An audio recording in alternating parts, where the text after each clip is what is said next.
welcome everybody to the Educators Room, our Do the Work series where we really bring, let's see, okay, where we really bring people to talk about real life things in education. I'm your host, Francesca, and we have Shareefah Nadir-Mason. Shareefah was, maybe will still be, a longtime writer for the Educators Room. And we're talking today about uplifting Black students and strengthening your teacher preparation pipeline. Now, y'all know that we love to have conversations about real topics that teachers are going through. So before we start, before we get to any of that, Shareefah, tell her, is it doctor? Hold on. Is It's it not doctor? doctor. No. Okay, I thought I had missed. I was like, let me make sure we go back. Can you talk to Coming us? soon. Coming soon. Listen, we putting it on to your life. Please. Um, Tell us a little bit about your teaching background because you have a really interesting trajectory with a really interesting viewpoint that I think more people would just love to know about. So tell us a little bit about it. Great question. Y'all get ready for this. I never thought I was going to teach. It never crossed my mind. I majored in government in undergrad and organizational management when I was attaining my master's degree. I wanted to be a lawyer, and is what I was focused on. I had my daughter in 2004. I got married in 2003, had my daughter in 2004. My parents were like, move home. We want our grandbaby. I was living in Houston. And so we moved home. And 9 months later, Katrina hit. And so we had to leave. And my husband had a first cousin who lived in Dallas. We wanted to go back to Houston, but we just knew that so many people were going to invade that space because Houston is much closer to New Orleans than Dallas. And a lot of Houstonians knew New Orleanians. So we just knew that that was going to be a space that filled up quickly. So we decided to come to Dallas. And I'm just a lifelong learner. I love knowing a whole lot of information. So DISD, Dallas ISD, had a free alternative certification program for Hurricane Katrina evacuees. It was a 6 weeks program, and they taught us every Saturday from 8 a.m. until 5 p.m. And then they released us into the Dallas teaching ecosphere. And they told us that if we could get a principal to interview us and hire us, then they would place us in the actual program. And so it took me a year. I think we got here in September of 2005. And I took the 6 weeks program. I continued to submit my resume. I got nothing. Started building a home. And in August of 2006, I got a call for an interview. I went to interview, and the principal loved me and hired me. And that was 10 minutes from the home that I built. Didn't know anything about Dallas, just happened to have that opportunity. And for 16 years, I was never more than 10 minutes from my door. I taught at every secondary school in the South Oak Cliff feeder pattern. And so I served South Oak Cliff, which is one of Dallas's most disenfranchised communities, for 16 years. I have had a lot of achievements in my career, but my most important is becoming a state of Texas master teacher, because I did that in Texas's lowest performing schools and was a part of several transformations that were very successful for students in the South Oak Cliff feeder. After I left the classroom in 2021, I tell everybody, you are not a real teacher if you did not teach to and through COVID. I was extended the opportunity to become an associate dean at Dallas College, which is the largest community college system in Texas. I was a part of the leadership team that brought the first teacher apprenticeship to the state. We're not the first in the country, but I think we were like number 10 or 11. And so we were a part of making sure that teacher residents were being paid in their year-long residencies so that they were able to survive just a little bit. After that, I went to City Teaching Alliance, which is a national nonprofit that cultivates aspiring teachers. I worked there for a year, and then I got a call to come and be the director of education at Fort Oak Cliff, which is a nonprofit here in Dallas that serves the South Oak Cliff community. And I just wanted to be back in community. So I was excited about the opportunity. But I have had amazing experiences at all of my stops. I'm very grateful for the opportunities I've had.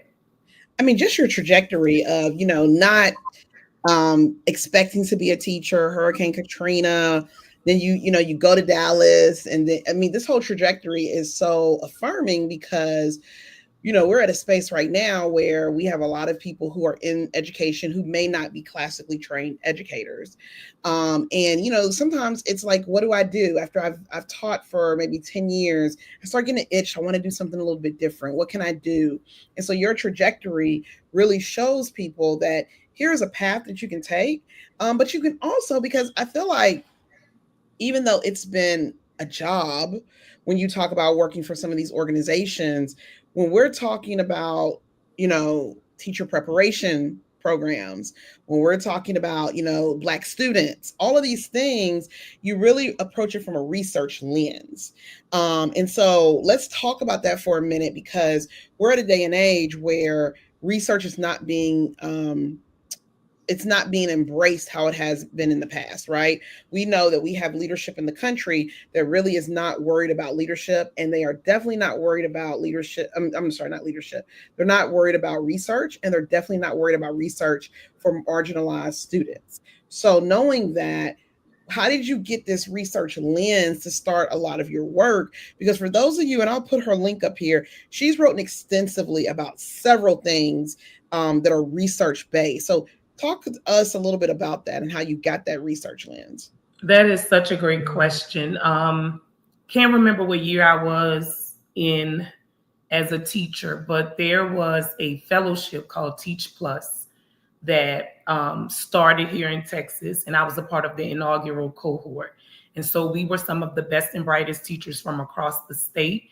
And that 1 year fellowship really empowered me. I was always someone who was looking to move the needle in education, hailing from a disenfranchised city like New Orleans and understanding the power of education the way I do. I wanted to make sure that I always was abreast of what was going on in education from a very diverse lens. So in that year, I learned how to advocate better. I learned, to your point, how to research, how to write national papers, how to go and advocate before legislators, and really talk to people about what was going on in my classroom, what they needed, what we needed help with, and how they could engage us in ways that would allow them to come to the campuses and see what was happening. And so you talk about my trajectory. I owe everything that I've been able to accomplish to Teach Plus. I've always had a gift for writing, but Teach Plus really showed me how to create op-eds that would be engaging, making sure that I was able to cast a wide lens for a greater audience. And I just really wish it was in every state. It's not available in every state. I know it's in Philadelphia, California, of course, Texas. I think they're in Mississippi now, but Teach Plus and its legislative fellowship was just amazing for me because it allowed me to figure out what my voice was from the classroom. I never wanted to be a principal. I was an instructional coach, and I recognized I'd rather lead children than adults. And so I went back to the classroom 1 year after the instructional coach position because I'm so passionate about this work. And when I am not in a space with people who share that passion, I get so frustrated because it is hard to understand why people don't want to motivate and enhance the next generation of learners, especially if they have the label of teacher.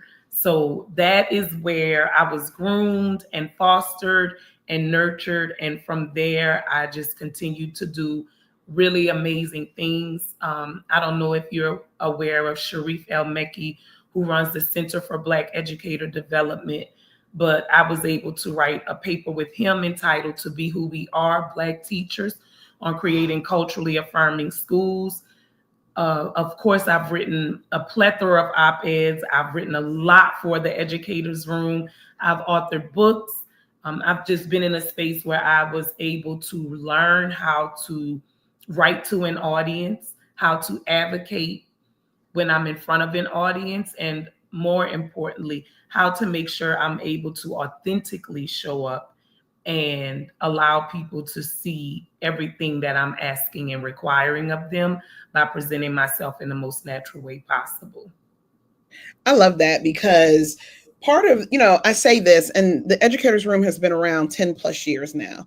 And it got started because I was that teacher who needed that. I needed that. I needed that research. I needed that advocacy.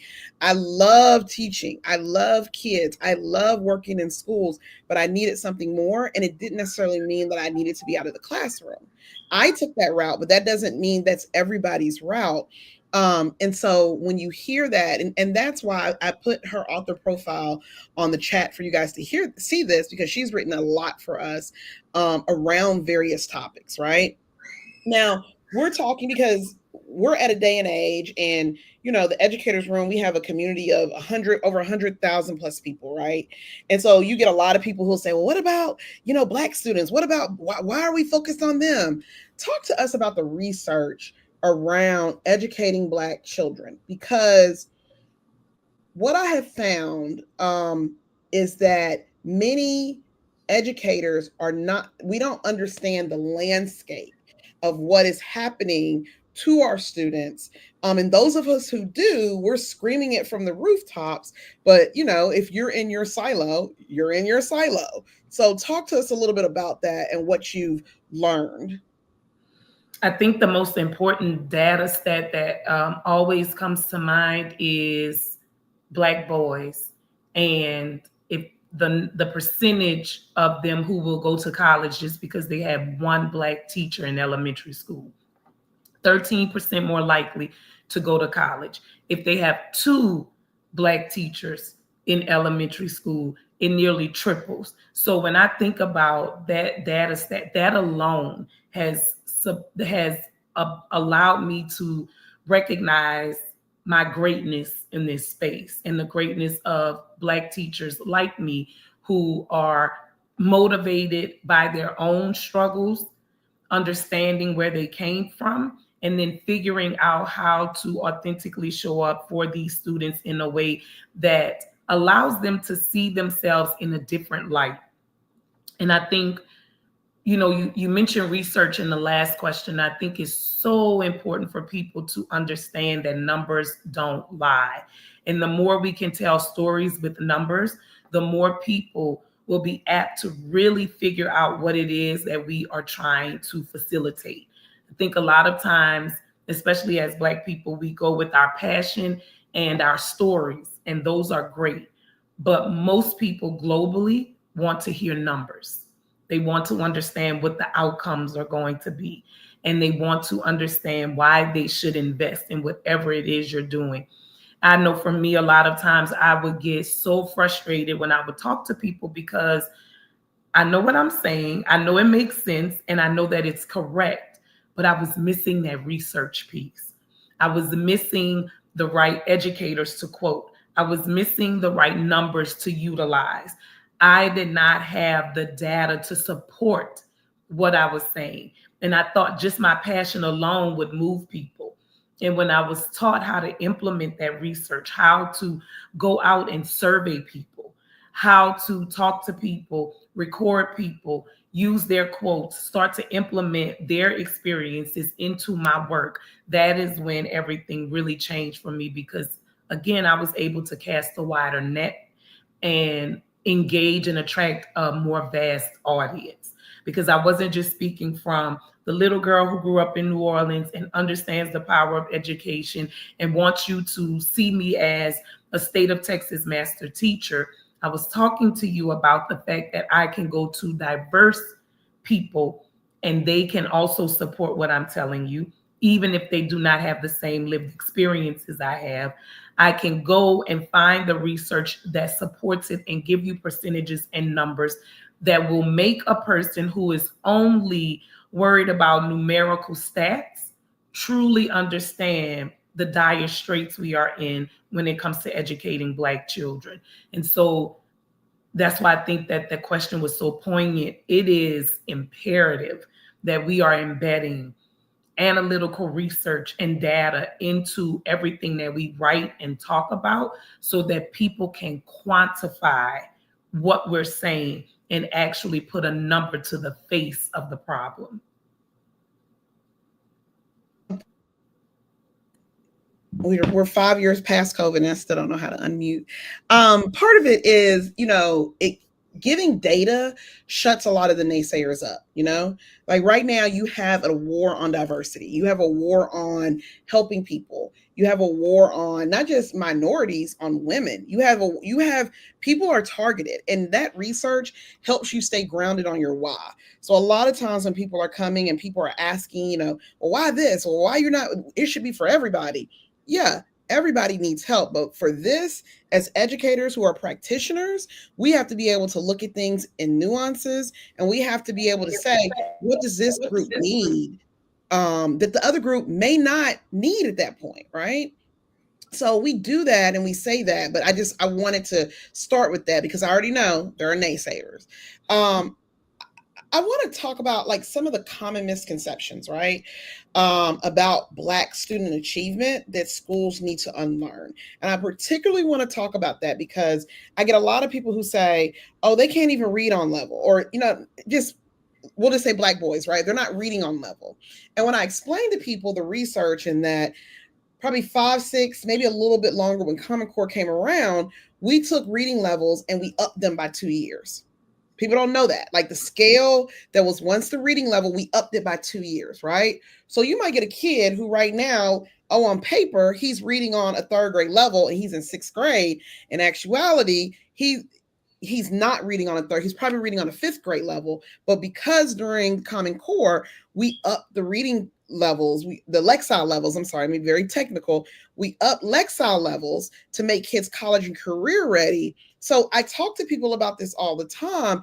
And a lot of the laymen, a lot of people who are not in education are like, oh, I didn't know that. Or I say, you know what? There was a time during Common Core, kids were not reading full books. They were not. And so I talk to people about it and they have no idea. So what are some of those misconceptions that are being talked about or not talked about that you're like, oh, let's pause for a second and get back to what this really means? That's another great question. Years ago, I wrote an article entitled Black Kids Are English Language Learners Too. Very important for people to understand where we struggle with linguistics, with phonetics. It's important that people really take a look at that. And that's something that we don't. One thing that I talked about is the fact that we were denied education during enslavement.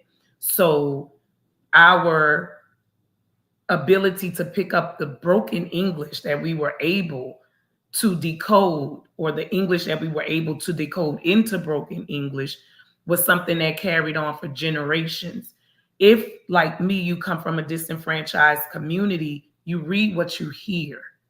So when you're in New Orleans and you hear burl instead of boil, furl instead of foil, no matter how those letters are typed on the page, you read what you hear. You read what your grandmother has said, what your great grandmother has said, what your mother is saying every day. And so the other piece is that we don't provide the same strategies and techniques that we do for people who come from other countries. We forget that African Americans came from another country, were forced from another country, and were not given access to proper education. So as that broken English was passed down, as we talk about that vernacular, if you are not in a space where someone is allowing you to learn how to code switch, so you do know that foil is foil, but you still say furl when you're in the house with your family members, then furl is the word for you. and you keep that, and that goes on with you, and you teach it to your children. We have a plethora of strategies that we use for Spanish speaking students, for Asian students that are new immigrants to this country, but we have never ever focused on that for Black students. And I think that is where we have failed immensely, because we need that. Yeah, and I think that sometimes like that acknowledging that is hard for pockets of America because right now we're revising history. Right now we're telling people that it was voluntary servitude. We're not talking about, history is being rewritten. So these are very hard facts for people who are not data driven, not truth vision driven. It is very hard for them. So I like what you said around you have a student who comes from Mexico and we have all these supports for him. There are also people living in our country who need these supports because dialect is regional, right? I used to work in Memphis, and the dialect is very like you can hear it, right? But that doesn't mean that those children don't learn the same way and they're not as smart. It's just their dialect. Exactly. And so it's something that, when you say that, I wholeheartedly agree, but I also know there is a fragment of our population who is saying there's no difference. Everybody's the same. Everybody's the same. Right. So, and when I talk to people about this, I always tell them, if you went to the doctor and your doctor told you you're the same as everybody else and told you do the same treatment that somebody that is totally different from you, you're going to be like, what are you talking about? So that's interesting. Now you just talked about that language piece, but I kind of want to talk about a specific moment where you saw the impact of culturally responsive teaching on a Black student. Like, can you share that? What that looked like for you, what that looked like for teachers you supported, what it looked like and what it looks like and looked like, and the work that you do. Can you talk us a little bit through that? Absolutely. So I told you earlier about being a part of very successful transformation initiatives within Dallas Independent School District. There was an initiative or program that the district started in 2015 called ACE, Accelerating Campus Excellence. And so the district took its most distinguished teachers, or tried to attract its most distinguished teachers to its most struggling schools. We were paid an additional stipend. We had longer work days. And we had a lot of tutoring, even on Saturdays. So we were trying to turn these schools around and try to create some sustainability so that they wouldn't fall if the initiative was no longer around. So I went to Zumwalt Middle School in 2015, which is in the South Oak Cliff community. And the year before, the Black principal, female, was being escorted to and from her car by security. The school had been shown on the news. Students were fighting, students were skipping, students were throwing books out of the windows. They had put feces, human feces, on the wall in the school. It was very bad. When we got there, we changed the principal. We brought in a black male. He was able to, of course, bring in some people that he trusted to be on his leadership team. And they were very intentional about the teachers that they selected to go to the school. And so I was a U.S. history teacher, 8th grade. And in Texas, that is the first time students take the STAR test, which is our statewide assessment in history. They don't take a history test until 8th grade. The year prior, only 18% of the students had passed their history ACP, which is the Dallas ISD assessment that happens every semester. When I got to the school, I had to show students a new way. Of course, they didn't agree in the beginning. They were used to being able to just disrespect teachers, ignore teachers. And I let them know that I was coming to help them, to support them, but that we were going to have mutual respect for each other. And I modeled that. My last name is Mason. I created Mason Gang. I went through the definition of gang so that they could understand that this does not have a negative connotation unless you allow it to. A gang is a group of people who share commonalities, fundamental principles. And so our commonalities and fundamental principles were, we're the best in the school academically and athletically, because I had a lot of athletes and I needed to meet them where they were in order to help them tap into their academic confidence. So we took the ACP in December and 78.5% of my students passed. This was the same group that was 18% the year before, but they were coming to school, they were not skipping class, they were fully engaged, and I built their academic confidence. We were number 4 in the district, beating out Vanguards and schools that students have to interview to get into. We had done exceptionally well. That spring, for the STAR test, 60% of the students passed the statewide test. And so when I think about culturally responsive teaching, I think about really getting to know your students, figuring out how you can get them to buy into what it is you are selling to them, making them understand that they deserve exceptional educational experiences, and then showing up to be the example and model that they need to see. All of our students, to your point earlier, can read and they can learn. It is about the special teachers who are going to take the time to meet them where they are, to make them feel special, and are focused on building the academic confidence they need to continue through their education journey. I love it. And I love that example because I too have worked in systems like that, in schools like that. And you're right. There's usually several teachers who know what to do. They know how to get those students. It's exhausting work. It's exhausting because it's like you're on an overdrive, but it's meaningful work. As you think about,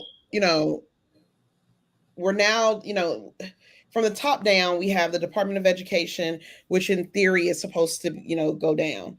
Not go down, but be dissolved. You have all of these laws that are basically targeting DEI. Well, we already know DEI is not the enemy. We also have the rhetoric in this country being very, very racist, just to be very upfront on certain groups, certain resources, and also misogynistic, and also chauvinistic. So when we talk about schools, it is the intersection of all the things that are happening in the country. So how would you say it is to balance, high expectations with the need for trauma-informed and culturally affirming support in the country that we are in right now? That's a great question. You are asking some amazing questions. I think the first thing we have to do is make sure we're really developing our leaders in these schools. I can tell you from my personal experience that there have been times that I have not had leaders who understood their importance in growing and cultivating the teachers who were under their leadership. And we have a lot of teachers who come in to this profession and they're bright-eyed and bushy-tailed and they're ready to give it their all. And then they're stifled by the people who are on the campuses with them. And we lose them. Either we lose them because they leave the profession, or we lose them because they lose their love. And so they're there and they show up, but they are very robotic. They don't go above and beyond. They are compliant. And that is what has happened, especially for Black teachers who are in disenfranchised communities. So I think the first thing we need to do is make sure we're putting the right instructional leaders in schools and making sure those leaders understand that there are opportunities like Teach Plus that you can direct your teachers to so that they can build their capacity and still stay in the classroom. Many teachers who are amazing, all they want to do is teach. but they usually run into financial issues, and that forces them outside of the classroom. They go into leadership positions and they hate it because their passion is based around building students. If you have the right leader in place, though, the right supports in place, you will find that teachers will come back year over year because they are being fed. So we need instructional leaders who can feed teachers. That means that their mental wellness is important to you, that you build a family environment on your campus so that teachers feel comfortable being authentic, but most importantly, that you build to capacity. Because to your point, Yeah. teachers like you and I are often overworked because we are, and I've always said this, we're a minority. And that's the point you just made. And so we're going to run and do everything that's supposed to be done, regardless of who chips in. But eventually that chips away at us. And so if we have the right leaders in place, that is what makes all of the difference. Because if everything is happening right at the top, it has to trickle down. It's Newton's law. Yeah. Yeah. Yeah. As we're talking about this and as we're thinking about this and next steps and how we're doing this, what research do you feel like is untapped when talking about our Black students and uplifting them, especially in this environment? Like, if you could spend the next year writing research, right? What would it be over? Oh, it would definitely be over chronic absenteeism, like we talked about offline. People do not know what chronic absenteeism is. And as I shared with you, it is not just the parents and the students, it is the teacher. We didn't know.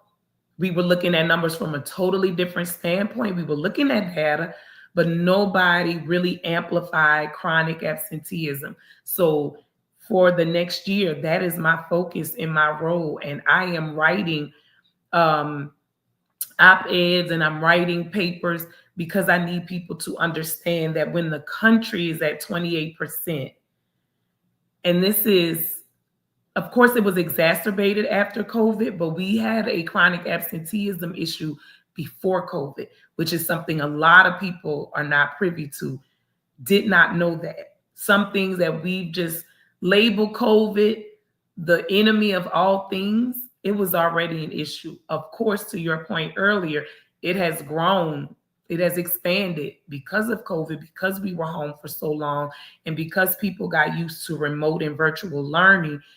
We have parents who hesitate to send children back, but we were having this issue before. And a lot of that is because of what you and I talked about earlier, which is parents don't understand that chronic absenteeism also counts excused absences, because chronic absenteeism is a focus on seat time. If your child is not in that seat when the teacher is delivering the first good instruction that we want them to execute and facilitate, then your child has missed that. And when your child comes back, your child your child's learning is not the only learning that is disrupted. The class is now disrupted because the teacher has to go back and reteach or take time to sit with your child and help them with their work. Now, we all know that there are chronic illnesses, there are family situations, there are issues that will stifle the students from being able to get to school. We know that, but that's not the majority. The majority is people staying home intentionally, or parents intentionally scheduling appointments during the school day. And students are missing out on so much. In our feeder pattern, I said before that the nation is at 28%. The middle school that I'm working with is at 49% in regards to chronic absenteeism. The elementary school that feeds into it is at 37%. So when you are exceeding the nation in one zip code, that's a problem. And so all of my research this year will be focused on that. My motto, because I'm still a teacher at heart, is we have a hit out on chronic absenteeism And HIT stands for home visits, initiatives, and training. So we are going to knock doors. We are going into homes. We're going to talk to parents of students who are chronically absent, figure out if there are resources or wraparound services that we can help connect them to. We are going to provide initiatives. We are going to make going to school sexy again. Gift cards, raffles, all the things. We want you to be here. And then lastly, training for the teachers so that they can conduct effective home visits and showing up to all of the meet the teacher nights and report card nights, just so we can tell the parents about the initiatives, what we have going on, and make sure they are trained and well versed on what chronic absenteeism is. It's interesting, and this is a caveat. We're not supposed to talk about chronic absenteeism. And Casey Washington said, also look at mobility rates. It also makes me think: is the model of schools should it be changed? Right? Should school kids be in school 8 hours? Is 7 o'clock too early? Or have things changed so that we can adjust the times of schools? But then you got to talk about, how we build work schedules and all those things. So that's just something that in my mind, a lot of people have raised, especially from COVID. Is there a better way to do school around timing and what that looks like? So what are your thoughts on that? I totally agree with you. I've been saying for years that school doesn't have to be 8 hours. Most of the schools that we have that service populations of students who struggle in traditional settings are only 4 hours a day. And those students still complete the requirements, they still graduate. I think if we want to keep an 8-hour model, then we need to infuse careers into that space. I don't think if we're going to keep students for 8 hours a day that we can continue with traditional learning where all they're doing is reading or computing, because it's unfair for the students who get to take English in the morning versus the students who have to take it 8th period at the end of the day. When they are tired, it's after lunch, they are completely worn out. So for me, because I don't know how easy it will be to chop the day in half, my wondering is, and I'm a big careers proponent, my wondering is if we know that the majority of the things that we teach our children, they will not use once they graduate from the K-12 setting, then what are we doing to change the experience they have so that we can ensure that they're able to become productive members of society? Because once we tire them out from school, they don't connect. They don't go to college. They don't go to trade school after. They will take odd jobs because they don't believe in school. If you're in a space for 13 years and you don't get what you need to be successful for the next 13 years, where's the value for you?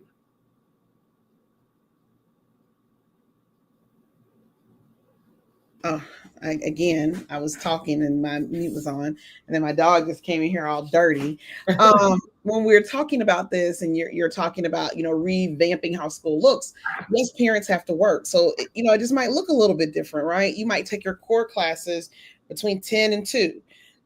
You might, instead of one lunch, you might, I don't know. I just think there has to be conversations when we talk about chronic absenteeism, also looking at how we structure schools, and is it still the best model to go through? Now, I want to talk teacher preparation because we got about 20 more minutes, and I got to get to this teacher preparation because we are getting people. I have been in schools where I'm meeting teachers who have none of the pedagogy that I was trained in. And I'll say this: I wasn't a classically trained teacher, but when I went and got my master's, I had a degree in English, and then I got my master's in education. So I learned pedagogy. But can we talk about what gaps do you see right now that exist in like teacher preparation, and then pedagogy in the classroom, cultural competence? Like, what do you see? What's the gap? I think the gap is the fact that we don't allow teachers to go into the spaces that they're going to teach in. When I was at City Teaching Alliance, I made sure that we took a trip to the ACE campuses in DISD because they needed to see what they were getting themselves into, to know if you really have a love for this. Changing that really changed the projection of our cohorts, because people felt comfortable in being uncomfortable. They were able to ask questions before they got to a space. We don't show people what we mean when we say culturally responsive teaching. We think because we get a book and we go through that book and we read the chapters and we complete the exercises that they are culturally responsive. But when you really understand the concept, you know that culture is transient, and you can be in one side of Oak Cliff and have a different culture than on the other side. So if you understand that, then you know that you need to make sure that you embed those people in those spaces before you actually have them show up for the first day of work, because it is a calling. I don't care how much you train them. I don't care how much pedagogy they are exposed to. If they are not authentically and naturally and organically connected to the community, they will not be successful. Because anybody who teaches in underserved communities knows that there are a slew of challenges that you will face. Parents will dislike you because you have to get the entire family into gear in order to make sure the student is successful. You are going to have to make sure that you are up for the challenge with students who have not been pushed before, who people have allowed to slide because they don't want the attitudes and they don't want to deal with the disrespect. So in those spaces, you have to understand the culture and meet them where they are. And I just think most preparation programs do not provide for that. They think that their curriculum is enough to sustain the teachers. And I can't tell you how many times I've heard a teacher, or an aspiring teacher, I should say, state that they just can't do it. You're right about that. There's the book, there's what you know, and there's you in that classroom. And Yeah, what I'm noticing is there is a breakdown on what you know in that classroom. And teachers are not prepared. And so they are quitting because they are shocked at what the reality is. And they don't understand the culture, they don't understand the community. When I was Casey says there's truth in the trenches. Hey Michelle, hey Casey, hey everybody who's watching on Instagram and Facebook. Hey guys. There is truth in the trenches. 100%. And even more, I want to take it even further. Like you talked about this at City Alliance when you were working there about a stipend. I say if you're going to bring people to teach, let's say I know right now that I maybe had a career as an accountant, maybe I was laid off, maybe I quit, maybe I don't want to do it anymore, and I've always had a love for math, and I want to go teach math, and I know I'm going to teach somewhere in my metropolitan area. There has to be a teacher training program that not only gives them the pedagogy, but also says, you're going to student teach and we're going to pay you so that you can feel what it's like, not to scare you, not to do, but for you to understand that culture. When I first started teaching, I taught in Memphis City Schools. Memphis City Schools is not around anymore. They merged many, many, many years ago, 10, 15 years ago. But I started teaching in Memphis, downtown Memphis, and I had never in my life taught anything. I knew the content, but I should have had somebody, like I should have been in the schools being paid like a full-time teacher, like being a teacher's assistant. And it wasn't until I got in front of those kids and I was like, whoa, whoa. And the caveat, I was 21 teaching 17-year-olds. Yeah, that was You already know, misplaced for sure. you already know how it went, right? But I luckily had great mentors who were like, you need to do this, you need to do this. And I learned, I soaked it up. Right now, people aren't soaking it up for whatever reason. Teaching is hard. I'm not blaming the teachers, but it's hard. So when I talk to people about this and I tell them this, they're like, you taught. So when you said that about City Alliance, I was like, that has to be the norm everywhere. Now, if the Department of Education is watching right now, that's something that you do to help bring teachers into the classroom. You pay them the salary, supplement it from the government so they can student teach and earn money and learn their craft. It's almost like you go into medical school, you're going to be an intern, and you're making nothing. You're just interning for free. You get paid like a $45,000 salary. So what are your thoughts on that? I think that's absolutely correct, right? The stipends are low. We did get a victory by even being able to pay them a stipend, because that didn't exist before. But they do need to be in a space where they are earning a livable wage so that they can focus on their studies. I think the other piece that I want to add is, this is why a Department of Education is so integral. We are going to lose out on the opportunity to make sure that we have the funding for the right mentors. We can put the best aspiring teacher in the class, and if they have the worst mentor teacher, they're not going to learn, they're not going to grow, they will not be able to reach their fullest potential. And right now, when we're paying stipends of $250 per semester, that's not enough for what we're asking a teacher to actually do. Model, turn over their classrooms to an aspiring teacher, give them feedback, talk to all of the people from the program they're in, provide information, complete surveys. We're asking them to do so much and we're paying them so little. So the people who are doing it because they know that the students deserve the best teachers in the building. However, again, like we stated before, the best teachers are becoming more and more extinct.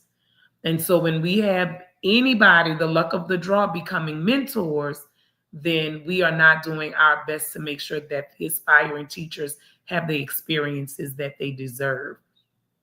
And that's something that we need to be able to go and speak to a Department of Education, a secretary of the Department of Education, and really be able to lay out the data. Yeah. Show them what's happening in years 1 through 3.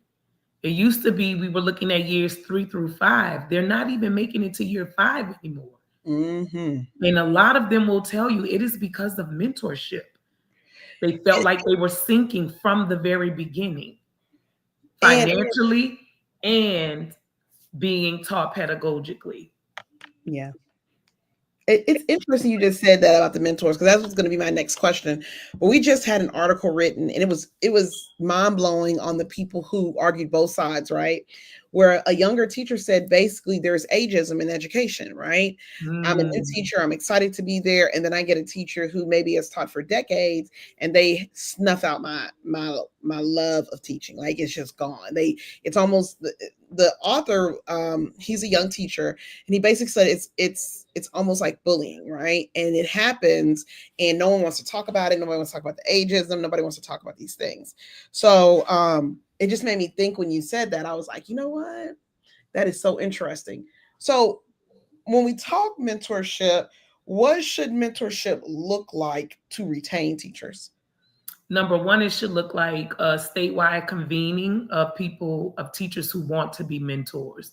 We need to be able to say that you have been selected because you are an expert, a proven expert in this field. Because you can get a mentor who will teach you all the wrong things. When I hear what you're saying about the gentleman who wrote the article, that's not a lie.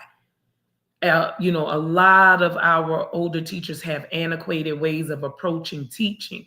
And the number one rule in culturally responsive teaching is meeting the students where they are. So when new teachers come in and they want to have the students create TikToks, you shaking your head and frowning in the corner doesn't help them. Because guess what? That's what the students actually want to do. So I can tell you, I was in the classroom and we had a distinguished teacher process in Dallas ISD. And in order to become a distinguished teacher, you had to have an observation performed by a group of district employees from all different levels who would give you a 2-week window of when they would show up, but you did not know the day, the period, or the time. They would just pop into your school. And I had my students, I was teaching the Trail of Tears, and I had my students create a news report as if they were live at the Trail of Tears, actually interviewing the Cherokee. The students got to be in that space. They got to feel what it was like. They got to figure out what questions they would want to ask. And so I got scored really high on my observation because they didn't come in the classroom and I was only lecturing the students. They actually saw the students take ownership of learning. When we implement social media, when we implement the platforms that the students use, whether we're talking about gaming platforms or any platforms that allow the students to have voice, podcasts, anything like that, people want to make that a negative thing because we have qualified all of that as negativity because we don't want to hear what's happening there. But that is how our students communicate. So if we're going to truly focus on culturally responsive teaching, we have to understand the culture of the students that transcends race, but looks at the students as they receive information and how they best regurgitate it to us.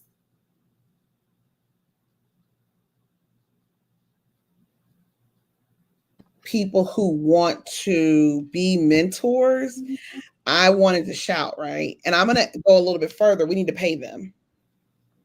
For sure. Oh, that 100%. Like the young kids say, run them the check. Yes. Because a good teacher is worth their weight in gold. Yes. So for them to mentor, I think about my two mentors who by the time when I got to them, one had taught maybe 15 years, another one had taught maybe 10 years, but they saved me, literally. If I hadn't had them, I would not be where I'm at now. I would not have the educators. None of that would have been true. So to know that the mentor teachers, just what they bring to the table, we got to pay them. And I'm not talking like $500. I feel like you to be a mentor teacher, the work you need $5,000 to $10,000 for your time, yes, for your expertise. And I would go further in saying a lot of our districts, we have platforms that we can elevate our best mentor teachers, right? You can have them write blog posts. You can help them when they're talking about they want to go back and get their doctorate, pay for it. You can, when they want to do research, you're encouraging them to do it so that you're building a lab for your district so that people can learn from people in it. These are the things that will help teachers stay, because if I know you're going to pay my doctorate, if I know you're going to give me a space where I can be a learner, most people who are teachers are learners. So I get to write research and talk about these ideas, I'm going to stay. That's teacher retention right there. Right. And let's say you can't get the money, right? Because some of the reality, you're in a rural district, I cannot get, I can give you maybe $1,000. You saying, I will pay for a doctorate. We will do a partnership with this college and we will pay for your doctorate, pay for your master's. I guarantee you that's how you'll get teachers to stay. Yes. Okay. Michelle says student-led, student voice, students owning their learning. Yes, yes, yes, yes, yes. Yes. Right now where there is active work to stop people from learning. There is actively people saying what is true is not. What is not, what is true. Okay, so, I'm sorry. You know what? We've been on for a minute. I just been running my mouth. This is crazy. Time went by so quick. So I want to talk a little bit about you. Let's say in the next year, you get a huge grant. You get a grant, and let's say it's $50 million. And your grant is about uplifting Black students and teacher preparation programs. What would be your actually, let's go back. You are now the Secretary of Education. You have access to your fingertips for all kinds of resources. What is the first thing that you're going to do to push some of the things that we talked about today? First thing I'm going to do is put a careers middle school in every disenfranchised community. We wait too long to introduce students to careers. I don't know if it's like this across the nation, but in 8th grade, students determine if they are going into early college and dual credit programs or the career pathway that they're going to choose. And I've had students tell me, I picked the healthcare pathway because I think I'll look good in scrubs. Not, I picked the healthcare pathway because I just earned my CPR certificate, right? So there are so many things that students can earn by the age of 14 that we're not tapping into. If we know that our students struggle with traditional learning, then we need to be more intentional about providing those career experiences sooner. When President Obama was in office, First Lady Michelle Obama spoke very highly about career technical education programs. We have not done enough in that space. We leave everything to high school, and by that time, students who struggled in school in disenfranchised communities have totally tapped out. They are disengaged. If we can get them in middle school, connect them to different pathways, allow them to earn certificates and credentials, then they have the academic confidence they need to not only select the pathway they want to go into in high school, but successfully complete the pathway.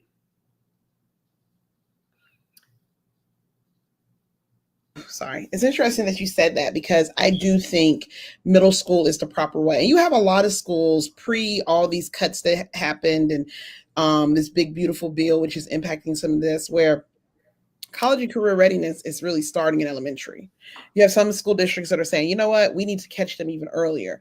And I would even say I've long been a proponent of that. I even want to take it a step further of like life skills classes, right? Like how to fix, water leaks. Like it doesn't mean I want you to be a plumber, right? It's not doesn't mean I want you to be an electrician. But I in my mind as a parent, I'm like, you know what?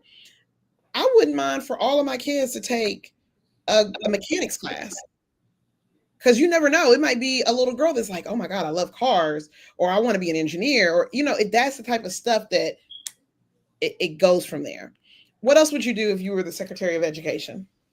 The mentoring program, like you mentioned earlier, paying them, making sure we set aside some of that $50 million that you mentioned so that we can pay top quality teachers to actually serve in those spaces. A lot of times people think that your top-notch teachers don't want to participate. It's not that. It's just that they already have the weight of the world on them. They're already leading so many organizations, staying late, coming early, and they have to save a slither of time for themselves. But if we made it worth their time, to your point, if we offered a free doctorate, right? Or if we provided the research lab that you mentioned, which I think is absolutely phenomenal, then you will have the retention you want, and you will have the teachers who are engaged and ready to be your exhibition teachers who will mentor and do an amazing job at it. Because to your point earlier, there are too many teachers that have the experience that the gentleman has who wrote the article. And it is real and it is true. And if we do not step in some kind of way, we are going to continue to lose top tier teachers. People are going to hear you today and they're going to say, how do I get in contact with her? Tell everybody how to get in contact with you. I'm sure you're doing some type of research. I know you're in this new role. How can people get in contact with you? How can they get in contact with you? You can get in contact with me on Instagram. I'm at NOLA Girl Films. NOLA Girl Films. NOLAGIRL FILMS.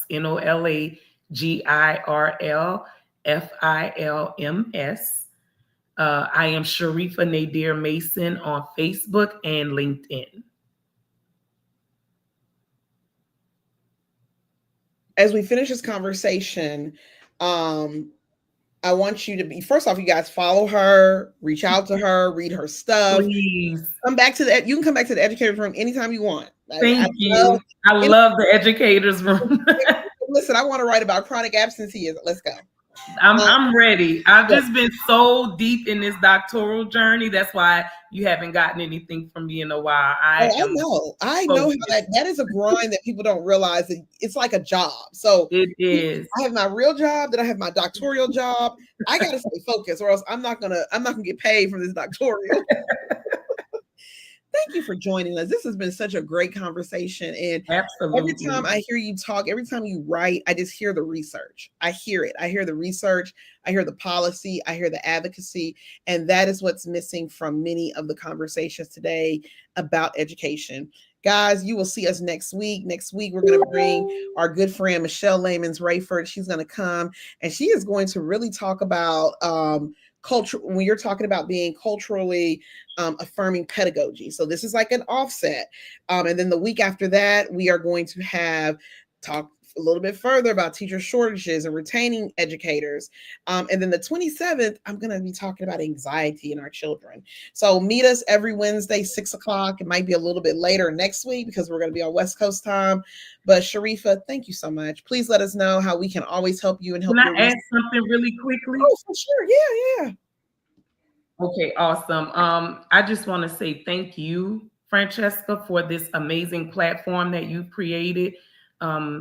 When I started writing for you and seeing how you really embraced the articles I was writing because they were so from the heart, so authentic. I didn't have to worry about changing what was in it. You know, you always push me, hey, can you add this?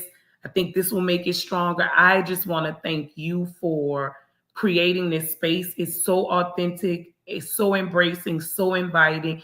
And I have been very blessed to be able to write into a space where I can feed into people because I have a million things to talk about, but so many times people want to change what you're saying because they're concerned about how people who don't really care about the topics will receive it.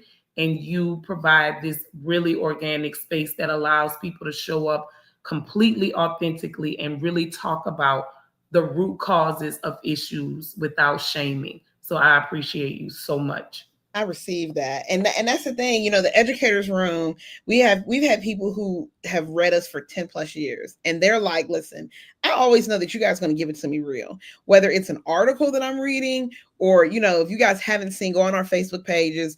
Teachers send us these situations that they're afraid to talk to other people about. We just had a situation and it's so interesting. And I would love your take on this. And then I'm gonna let you go because I know you got life. It was a high school teacher and she was a coach. And she said that she had a child who had purposely spread rumors about her dating a colleague and she's married. And so her husband found out about it. Luckily, you know, they're still together and the other teacher and his mate are still together. But now the girl wants to try out to be on her team. And the teacher's like, absolutely not. And so she wanted to hear, like, what should I do? So, quick question, what would you do in that situation? Because this is crazy. As the teacher who was, you know, a rumor was started on, what would you say do? I would say that I would lean into leadership and hopefully they would protect me in backing me up. Sometimes we have to teach students that there are consequences to their actions. When it is something that serious, when you are infiltrating people's homes, that's a problem. I don't know if you all remember, but years ago there was a Black male principal at a school and a white female student created a whole story about the fact that they were sleeping together. This principal everything was taken away from him. He went to prison. And then she said years later that it wasn't true. And so he was released. But imagine what happened to his family, to his wife. So people have to recognize that there are some things that you cannot come back from. And if it got to the point where the spouse is found out, that means that that student did something so intentionally egregious that they do not deserve to be in the space of that teacher. And that's what a lot of the people said. You know, we get hundreds of these a year. So people are sending us these situations. And the theme is, that's what the majority of people said, that, you know, you have to decide, you have to go to your administration and say, either it's me or them, or I'm not going to coach. I can't do this because that's real life. And people don't realize teachers are humans and spreading lies about people never works in the favor of people.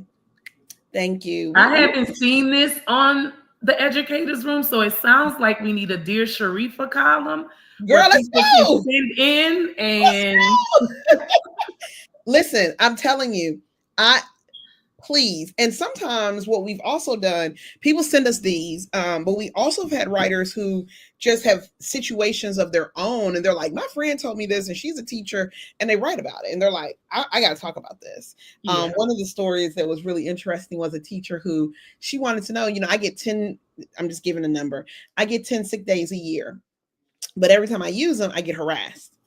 And she's like, yeah, I understand that people don't want me to use them, but I'm gonna use my sick days. And the story like resonated with so many people. They're like, yes, yes. Like, why not use them? So I say that we thank you, Shareefah. You're so welcome. Thank you. And we are going to, guys, we will see you next Wednesday. It'll be a little bit later. Please check our socials, join our social, our mailing list so that you can get all the invites, and we will go from there. Thank you. Thank you so much. Thank you to everybody who joined. Bye-bye. Bye.